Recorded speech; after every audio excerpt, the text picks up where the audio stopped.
活人被蟒蛇吞噬后，用锋利的刀可以自救吗？能不能顺利逃生？蟒蛇是所有蛇类中最大的一种，民间有一种说法是蛇可以吞下大象，当然这个可能性很小。蛇能不能吞大象，我们无从考究，但可以确定的是，蟒蛇是可以吞下活人的。那么，如果说人被蟒蛇吞下，有没有可能顺利逃生呢？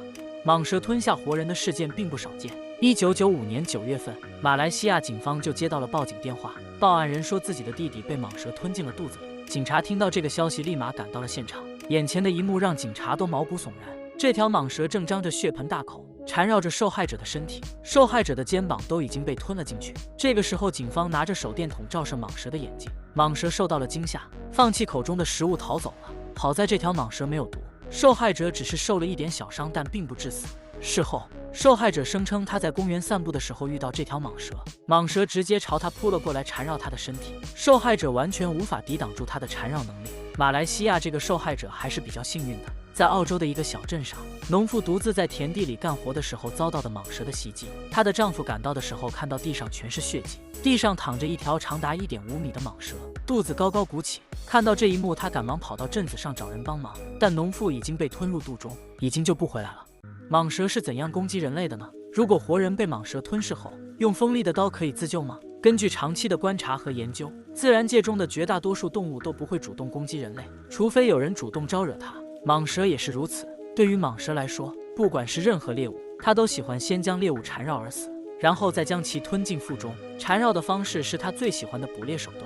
蟒蛇的缠绕能力很强，如果用尽全力的话，可以将猎物身上的骨头全部勒断。在这过程中，猎物的反抗越激烈，蛇也就缠绕得越紧。猎物被完全勒死之后，蛇才会开始进食。蟒蛇是一种爬行动物，在捕食过程中，它可以依靠猎物行动时发出的震动以及相关热量来判断猎物的位置以及动向。它看不清猎物的身体以及下一步动作，我们可以将它理解成近视眼。在野外，即使你看到了蛇，它也看不到你，但这并不代表蛇不会察觉到其他动物的气息。它可以依靠猎物身上的热感和震感来判断出对方的位置。大部分的蟒蛇都是没有毒的，它无法向猎物释放毒液，所以只能以缠绕的方式来捕杀猎物。在进食过程中，蟒蛇会用自己的牙齿卡住猎物的身体，下颌骨交互运动，将猎物吞入腹中。如果活人被蟒蛇吞下，并且是从头部开始吞噬，那么存活的几率不大。蟒蛇的腹部极度缺氧，位置十分狭小，几乎没有任何可以活动的空间。人被吞入蟒蛇腹中之后，根本无法挣扎。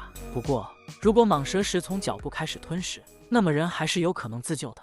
如果被蟒蛇吞入腹中，带上一把锋利的匕首可以自救吗？在野外遇到蟒蛇应该怎么办？为了测试带着匕首能不能从蟒蛇腹中逃生，美国一位科学家穿着铠甲，带着团队，亲自寻找世界上最大的绿森蚺试一试。为了防止被蟒蛇咬伤，这位科学家穿着由碳纤维材质制成的铠甲，拥有多层防护措施，可以检测到心率和体温。这样的铠甲可以承受3倍的蟒蛇挤压力，并配备了通讯、呼吸系统、氧气瓶等多种设备。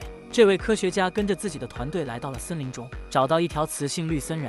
这条蟒蛇长达7米，人类在它的面前显得十分的渺小。不过，蟒蛇看到一身装备的科学家，显然是被吓到了。看到蟒蛇的这种反应，科学家在自己的铠甲上涂抹了猪血。在他的多次挑衅下，蟒蛇终于忍不住开始攻击他。本以为做好了万全的准备，但谁都没有想到蟒蛇的缠绕力竟然这么强。穿着如此坚硬的铠甲，这位科学家还是出现了手臂骨折、呼吸困难等现象。如果不是其他成员及时将他救出，那么他可能直接被吞入腹中，最终也只有死路一条。想拿出匕首自救也是不可能的。那么，在野外遇到蟒蛇，真的就没有存活下来的办法了吗？蟒蛇很少出现在人类生活的区域内，它们大多生活在热带雨林中。我们还是不要冒险去这些地方，在这里遇到蟒蛇的几率很大。如果真的遇到了蟒蛇，那么唯一的办法就是快速逃跑，或者找到合适的掩体来保护自己。只要能躲过蛇的追击，就可以脱离生命危险。如果不幸被蛇缠绕上，这个时候可以寻找它身体的脆弱部位进行攻击，比如说肛门处。感受到疼痛的蟒蛇或许会放弃缠绕，